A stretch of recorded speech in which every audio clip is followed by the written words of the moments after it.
Sony Michel announces his retirement. The Rams sign a running back, but will the Rams sign another running back? That's coming up next on Locked On Rams. You are Locked On Rams, your daily Los Angeles Rams podcast. Part of the Locked On Podcast Network, your team every day.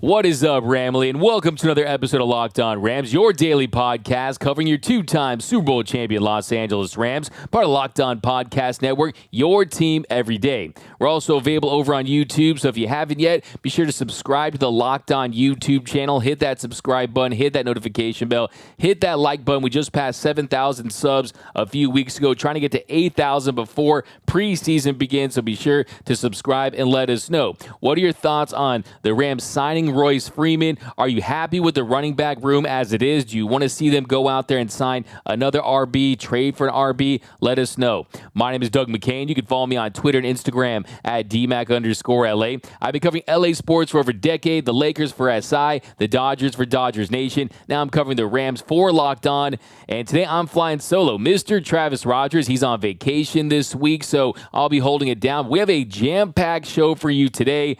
Later, should the Rams sign another running back? Are you happy with the running back room as it is?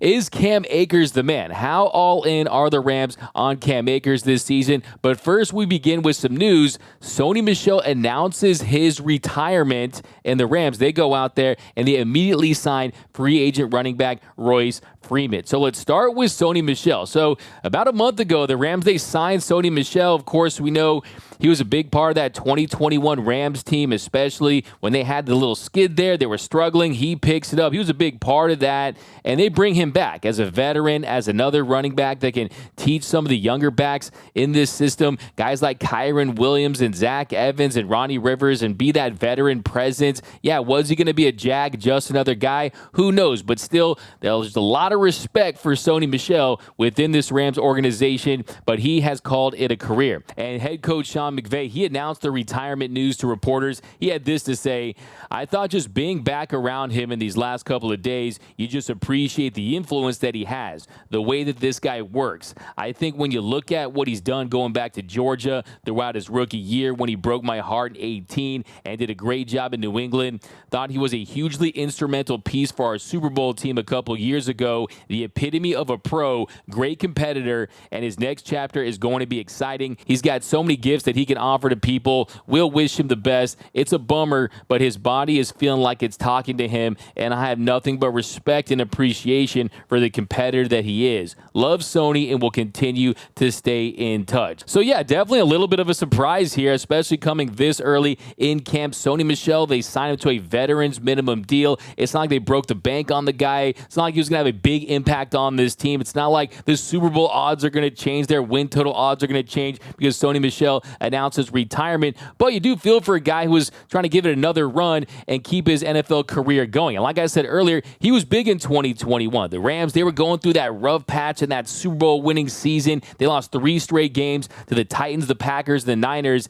And then when Sony took over, the Rams, they won 5 of their last 6 games of the regular season, with their only loss being by 3 points to the 49ers there in the season finale. And he was productive with the Rams in 21. He had 845 yards on the ground, 128 receiving yards. Over the final 6 games of that season, he averaged 21.5 carries for 90 yards and half a TD per game. He also averaged 1.6 receptions for 11 yards per game. So that was 100 total yards of offense for less than $120,000 per game. So he definitely provided a lot of value. And I think his role for this team, of course, was going to be significantly different. He was going to be a veteran presence. If you saw Sony Michel in the game this year, it was bad. It would have meant that Cam Akers didn't work out, that you had injuries, that some of these young guys weren't able to figure out Sean McVay's system soon enough. So he really was a break in case of emergency. utility type veteran player, like camp body, a guy that maybe makes the roster because of his veteran presence, because of the fact that he's good in pass protection. He provides some depth, some veteran leadership. But at the end of the day, we're talking about a guy that struggled to hold on to a backup job with the Chargers last season. Someone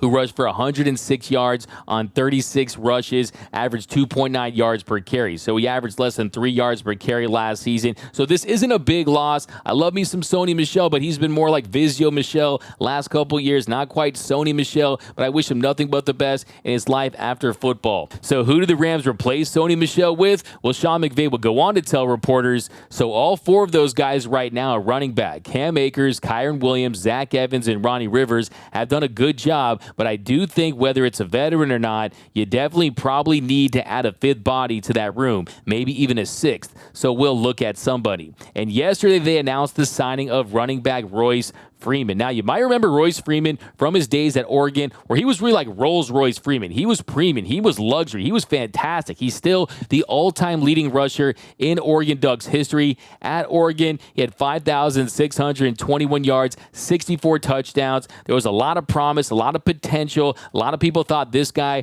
was going to be one of the better running backs in the league, and he gets drafted by the Denver Broncos in the third round of the 2018 NFL Draft. He played there for 2 seasons. In his first year, he had 521 yards as a rookie, playing alongside Melvin Gordon. His sophomore season, he had 496 yards and a career-high 43 catches for 256 yards. So he does have that dimension. He has shown the ability to catch the ball out of the backfield. We know that the Rams, they definitely covet some versatility, so that's definitely a plus. And then in 2020, that's where things started to get on the decline for him. That's where his role was diminished in Denver. He gained just 170 yards, 0 TDs, and in 2021, he spent time with the Panthers and the Texans, where he had 56 carries for 169 yards. And then last season in Houston, he served as Dameon Pierce's backup and carried it just 41 times for 117 yards, but didn't score a touchdown. So in his career, 1,473 rushing yards, 8 touchdowns, 8 receptions for 519 yards, and another touchdown as a receiver. So this is not someone that you bring in to have a big role. He's not going to have a prominent role in this Rams offense unless a lot of things don't go your way, unless a lot of bad things happen. We're talking about big-time injuries. We're talking about guys not figuring it out. We're talking about possible drama with the coaching staff, right? So this definitely is a depth piece, a break-in case of emergency back. He is not Royce Freeman. That is not who he is. It's more like Ultimate Freeman, right? He's not someone that you're going to have as someone who's going to have a big role on your team. Now, the outlook I have for him is he's probably not going to play. This is not a guy that you're going to see play or featured very much at all unless a lot of those aforementioned things happen. Now, I could see him playing in the preseason because we know that Cam Akers isn't going to play in the preseason. We know that most likely Kyron Williams won't get too many opportunities. I think he does need to play, but we know Sean McVay's mentality is you're not going to see a ton of these guys get significant snaps during preseason if he thinks they're going to have a prominent role in the offense this year. And look, the reality is he's a Jag, he's a camp body, he's a depth piece. He's a journeyman running back who hasn't found very much success in the NFL. We're talking about someone who's averaged 3.7 yards per carry. So look, they don't think he's going to be a big-time feature back for them at all. So don't get too excited about Royce Freeman, but it is a nice depth piece. And I do think the Rams have their 3 running backs. I think you got Cam Akers at 1. I think Kyron Williams at 2. When you consider how highly that Sean McVay has spoken about him, I think he's going to get a big opportunity this year. And I think Zach Evans is going to emerge. I truly believe that. I think it depends on how quickly he picks up the playbook, how quickly things click for him. But I think if he flashes early on, you're going to see him get more opportunities as the season moves along. We're talking about a very talented running back in Zach Evans, who I still believe is going to be one of the steals of the draft. So I do like this signing. I think it was a necessary signing. I do think that it raised the floor a little bit, but it doesn't raise the ceiling at all. He's a true depth piece. He's not a needle mover. He's not a game changer. I think the Rams have that game changer on their roster already, and that's coming up next on Locked On Rams.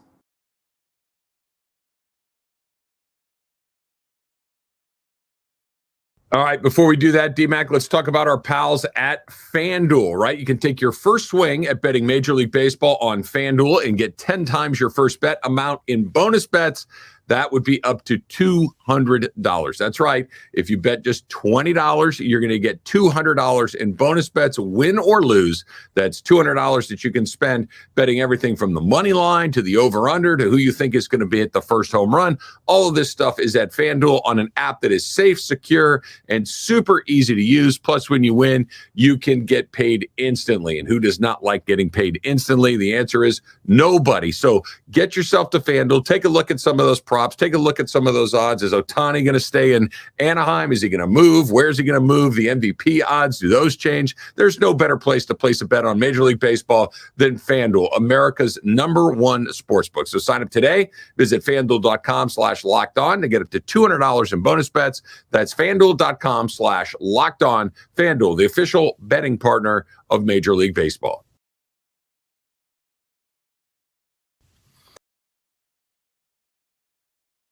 And we are off and running here on Locked On Rams. Thank you for making Locked On Rams your first listen every single day, free and available wherever you get your podcast. Locked On Rams, part of the Locked On Podcast Network, your team every day. And also, if you haven't yet, be sure to subscribe to the Locked On Rams YouTube channel. Join the party, hit that subscribe button, hit that notification bell. And if you really want to support the channel, smash that like button and let us know. Do you think that Cam Akers is going to realize that potential this year? Is Cam Akers going to be the man for this Rams offense? You think he's going to have a big year? Let us know. And also a special shout out to our everyday listeners. We appreciate you. You can be an everyday listener too. Join the club. Membership is free and you won't miss a thing about your Los Angeles Rams. Now, here in our second segment, we're talking Cam Akers. Will Cam Akers emerge as a top 10 running back? Will he realize that potential as a 3-down true feature back that we all thought he was going to be when the Rams picked him up in the second round out of Florida State in the 2020 draft? Now, at this point, you're probably very familiar with Cam Akers' story. Of course, he tore his Achilles back in 2021. He made it back in just 5.5 months. It was a miraculous feat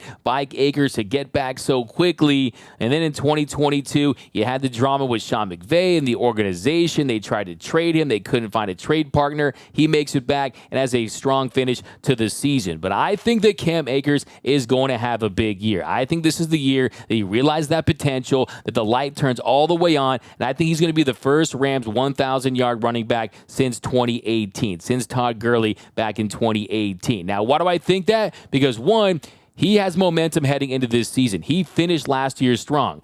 Last 6 games of the season, he had 512 yards, 4.9 yards per carry, 11 catches for 99 yards, and 6 touchdowns. Final 3 games, he averaged 115 yards and a touchdown per game. He had 523 yards after contact, 36 missed tackles. From week 13 on, he was just a dominant running back. And you can talk to me about the defense that he's faced. Yes, it wasn't the 85 Bears, but still, this is the National Football League, and we saw the production. We saw the results. You saw him having success out there, and he was locked in. Week 13 on, he averaged a touchdown per game, 4.9 yards per carry, with 50% of his rushing yards coming after contact, and he ranked 8th in evaded tackles per attempt with 18.5 touches per game. So that is what he wants. He wants to be featured. And then 2, the Cam Akers at the beginning of last year wasn't the real Cam Akers. I think he was still trying to get back to 100% as far as how he was moving, as far as how he looked out there, as far as getting those instincts back. Look, through the first 12 games of the season, Akers was averaging around 10 touches per game for a mere 32 yards. I think he was still impacted by the Achilles. I think he wanted a more prominent role. Yeah, he didn't earn that role yet, but I definitely think that there's some players where you have to just make them feel like they're the guy. You have to make them feel like you are going to be our RB1, and I think that that gives them a lot of confidence. They're able to go out there and perform because of it. And then 3, he's going to be a restricted free agent. I think this cannot be overstated. Look, players that have money on the line are going to be more motivated, okay? Let's just be honest about that. Because Akers was injured in training camp in 2021, he did not play in 6 regular season games that year. His 2024 free agent status went from unrestricted free agent to restricted free agent. Why? Well, an RFA is a player that has 3 or less accrued seasons, and an accrued season is 6 or more games in a regular season schedule. So Cam Akers signed a 4-year rookie contract after the 2020 draft, but his 2021 season didn't count as an accrued season because of his Achilles injury, even though Akers played in the final regular season game against the Niners and in all 4 playoff games. Those games did not meet the minimum to count towards an accrued season. That means that as an RFA, Akers is eligible to receive one of the qualifying offers where the Rams have the right of first refusal and or draft pick compensation. Akers could negotiate a deal with any team, but LA will have the right to match any offer. On top of that, rather than having to pay Akers as an unrestricted free agent, the Rams have the opportunity to keep him on a cheap deal. With the running back market not in high demand, the Rams will likely be able to keep Akers with a second-round tender offer at around $4.3 million. If the running back has a breakout season in 2023, that offer will be very favorable for the team's cap heading into the 2024 season. So this will work out well for the Rams. It could work out well for Cam Akers, but it's all dependent on him having a solid to really good season in 2023. And then 4, Cam has talked about the 2 big changes that he made in the offseason. He told reporters last week, those are 2 of the biggest things for me, staying on top of my weight and being where I need to be mentally. And then when he was asked about his mentioning of his weight and what that meant going up or down in size, he responded up, like way up. So that tells you that mentally he's in a great place. That means that they've already hashed things out. Him and Sean McVay, they figured things out. I think they're in lockstep. I think they're on the same page at this point. And I also think, too, from a weight standpoint, he's listed at 217 pounds. You see more muscle, you see more bulk. I think it's going to allow him to take on that physical toll. And yes, you don't want to have that impact his speed, but I think that was a conscious decision between him and the organization. What is the best way for him to be optimal? So I definitely like that. And also tells you how much work he was putting in the offseason. NFL players, they all work. It's just to varying degrees. I think Cam Akers, this was the toughest offseason that he's had as far as putting in that work. And I know this time of year, everyone says that this is the greatest shape they've ever been in. It's the biggest NFL training camp cliche in the books, but this, to me, is the reality with Cam Akers. I think physically, this is the best he's looked. I think mentally, this is the best he's been heading into this season, knowing the opportunity he has. And then the 5th and the most important reason why I think that Cam Akers is going to be the guy for this Rams offense, why I think he's going to have a big breakout season, is Sean McVay. And then the 5th and the most important reason why I think that Cam Akers is going to be the guy for this Rams offense and why I think he's going to have a breakout year this season is because Sean McVay is all in on Akers this year. Like I said, they are in lockstep. They put their history behind them. They've stayed together for the kids, as they say, and I think that is very important. Sean McVay had this to say about Cam Akers. He's really capitalized on a lot of the momentum he built up toward the latter part of the year, and he's going to be a huge part of what we're doing moving forward. He's had a great offseason. I love the rapport that he's established with Ron Gould, our new running backs coach. Cam is going to be a central figure in this offense, and I think he's priming himself to have a great year. And also, I've loved what Kyron Williams has done in that running backs room, but Cam is a stud. He's taking great care of himself physically. He's in a good place mentally, just continuing to mature, and I'm really excited about what he's going to do for us this year. So Cam Akers is ready to have a big year. I'm not saying he's going to have 12 TDs. I'm not saying he's going to have 13 TDs. An Akers doesn't, but I think he's going to have 1,000+ yards rushing and double-digit touchdowns. As long as he stays healthy, as long as that offensive line stays healthy, I think this is going to be the breakout year for Cam Akers. Now, should the Rams go out there and explore some other running backs? Should they sign another running back? That's coming up next on Locked On Rams.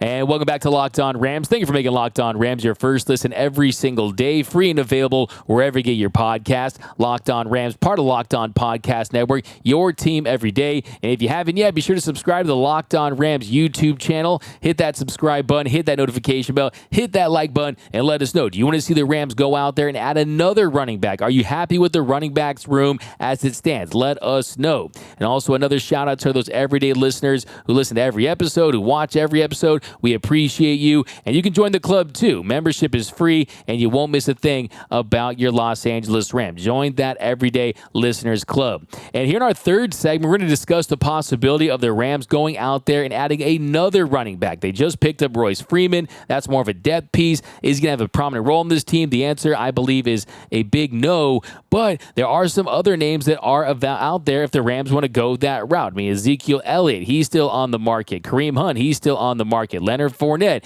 he's still on the market. You could bring back old friend Darrell Henderson, who's still just 26 years old, who has shown the ability to catch passes out of the backfield. He's been productive with the Rams in the past before they released him last season, before he went with the Jaguars. But in my opinion, I think it really depends on what the Rams are trying to do. Do you want to feature Cam Akers? Do you want to see if he could be the guy? Because if you're bringing someone else, let's say you bring another guy that can actually compete for that position. Ezekiel Elliott, yes, he's fallen off. There's no doubt about that. He's not the guy that deserved that $90 million contract that was one of the best running backs in the league at one point last year. Zeke had 17 catches, had just 3.9 yards per touch in 2022. On the flip side, though, still had 12 TDs. He was still productive. He could still help this team. There is some talk that he could go to the New England Patriots. That's a team that's after him. So there are some names out there. Then, of course, kind of the big question, do you try to swing a trade for Jonathan Taylor, who the Colts might deal? Of course, we saw what happened when the Rams traded for Marshall Faulk from the Colts. He ends up being one of the best running backs ever, the best running back in this organization's history. So there's a good track record there. But like I said, it just depends on what you're trying to do. If you have the confidence, the utmost belief in Cam Akers, do you want to add another cook to the kitchen? Do you want to add someone else that can compete for a job? Or do you think that he could be the guy? Because we saw last season that he doesn't like to share, right? He doesn't like to share his toys, okay? And if he shares that football, that pigskin, is he going to be able to produce? Are you going to really be able to optimize and maximize what you can get out of him? Because last year, he was in the doghouse, right? Now he's out of the doghouse, and he wants to get all those treats. He's not going to get very many treats if you're sharing them with other running backs out there. So I guess just all depends. If you believe in Cam Akers, the answer is possibly yes, you do go out there and try to sign another running back. But there's also the other angle too, is this team is not spending big. This team is not trying to go out there and get guys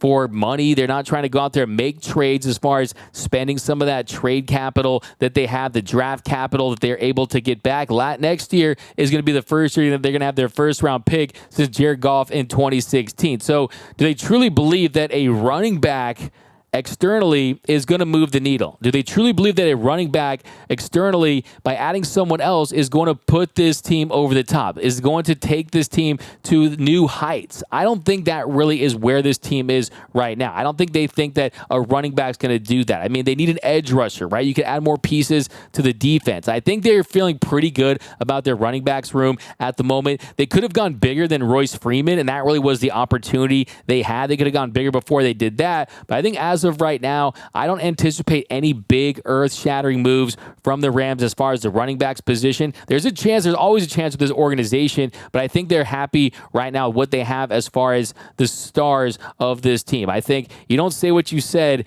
in Sean McVay and then go out there and trade for a guy that can absolutely take his job. But of course, if that's the case, I mean, it's a meritocracy and you want him to earn it. You don't want to just give it to him. You want him to earn that position, but I think he's going to do just that. But we'll elaborate this a little more in tomorrow's episode. We're going to talk a little bit more about some potential moves this team could make. But that's going to do it for this episode of Locked On Rams. My name is Doug McCain. You can follow me on Twitter and Instagram at DMAC_LA. And until next time, whose house is Locked On Rams house?